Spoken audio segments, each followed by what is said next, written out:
और विपक्षी गठबंधन पर गृहमंत्री अमित शाह ने करारा वार किया है।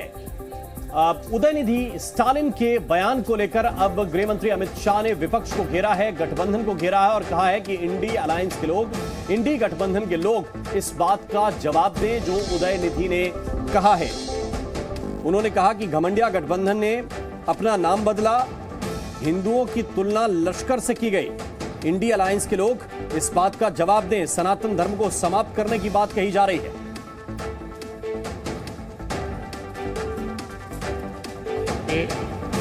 மிகவும் சிறப்பாக அமைந்திருக்கின்றது. சனாதன எதிர்ப்பு மாநாடு என்று போடாமல் சனாதன ஒழிப்பு மாநாடு என்றும் நீங்கள் இதை போட்டிருக்கிறீர்கள், இதை அழைத்திருக்கிறீர்கள், இந்த நிகழ்ச்சிக்கு பெயரிட்டீர்கள். அதற்கு என்னுடைய வாழ்த்துக்கள். சிலவற்றை நாம் ஒழிக்கத்தான் வேண்டும், எதிர்க்க முடியாது. கொசு, டெங்கு காய்ச்சல், மலேரியா, கொரோனா இதையெல்லாம் நம்ம எதிர்க்கக்கூடாது, ஒழித்து கட்ட வேண்டும். அப்படிதான் இந்த சனாதனம். சனாதனம் என்பதை எதிர்ப்பதை விட ஒழிப்பதே நாம் செய்ய வேண்டிய முதல் காரியமாகும். சனாதனம் அப்படிங்கிற பெயரே சமஸ்கிருதத்திலிருந்து வந்ததுதான். சனாதனம் சமத்துவத்திற்கும் சமூக நீதிக்கும் எதிரானது. अभी इंडी अलायंस 2 दिन से मैं देख रहा हूं, 2 दिन से सत्ता आपको चाहिए, मगर किस कीमत पर सत्ता चाहिए? 2 दिन से आप इस देश की संस्कृति का, इस देश के इतिहास का, सनातन धर्म का अपमान कर रहे हैं। इंडी अलायंस के 2 प्रमुख दल डीएमके और कांग्रेस पार्टी, इनके बड़े नेता, एक वित्त मंत्री का बेटा और एक मुख्यमंत्री का बेटा, वो कह रहे हैं सनातन धर्म को समाप्त कर देना चाहिए। और इस विषय को लेकर कांग्रेस के नेता आचार्य प्रमोद कृष्णम ने कहा है कि सनातन को मिटाने की साजिश है, लेकिन ना तो सनातन मिटा है और ना मिटेगा। और वहीं कांग्रेस के नेता राशिद अलवी कह रहे हैं कि सांप्रदायिकरण के लिए भारतीय जनता पार्टी जिम्मेदार है।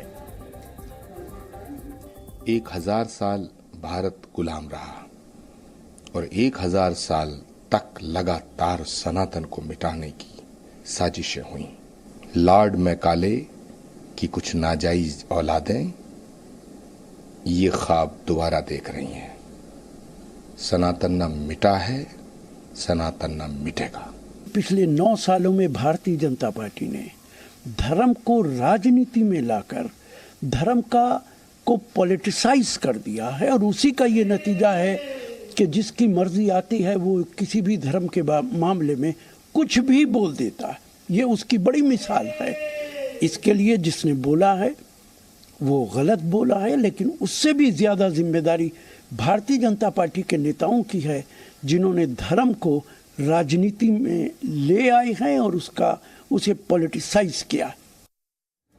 और एमके स्टालिन के सनातन धर्म को लेकर दिए गए बयान को लेकर भारतीय जनता पार्टी हमलावर है। बीजेपी ने कहा है कि यह साजिश गठबंधन की साजिश है और इंडिया गठबंधन की बैठक के अंदर ही यह साजिश रची गई। यह भी सवाल उठाया कि एक तरफ तो बात की जा रही है कि मोहब्बत की दुकान खोलेंगे, लेकिन दूसरी तरफ यह नफरत की बातें की जा रही हैं।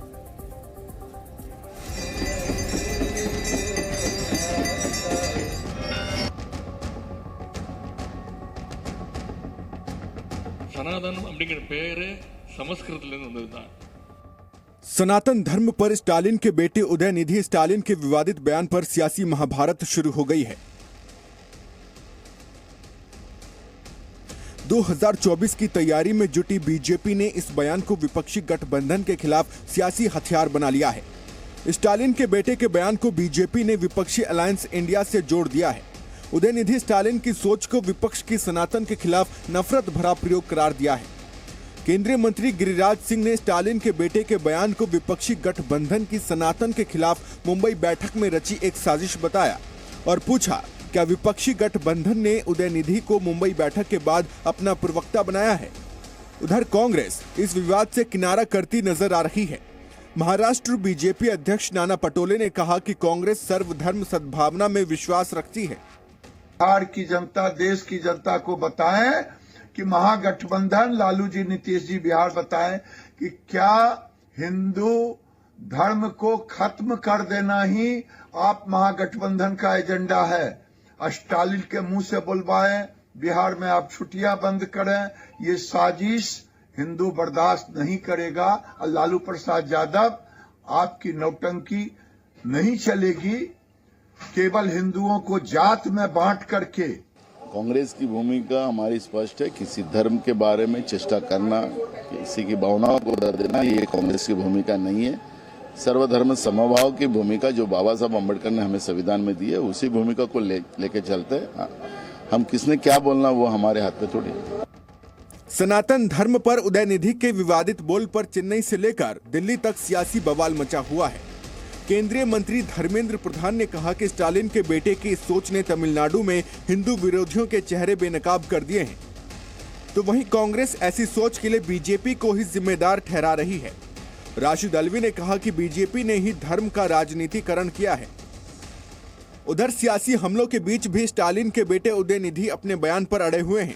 उन्होंने अपने बयान पर माफी मांगने से इनकार कर दिया है।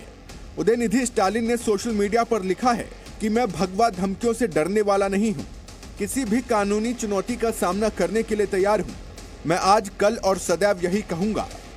दरअसल ये पूरी सियासी महाभारत उदयनिधि स्टालिन के तमिलनाडु में संतानम उन्मूलन सम्मेलन के दौरान उस बयान से शुरू हुई है जिसमें उन्होंने न सिर्फ सनातन धर्म की तुलना एक बीमारी से की, बल्कि इसे पूरी तरह खत्म करने की भी बात कही।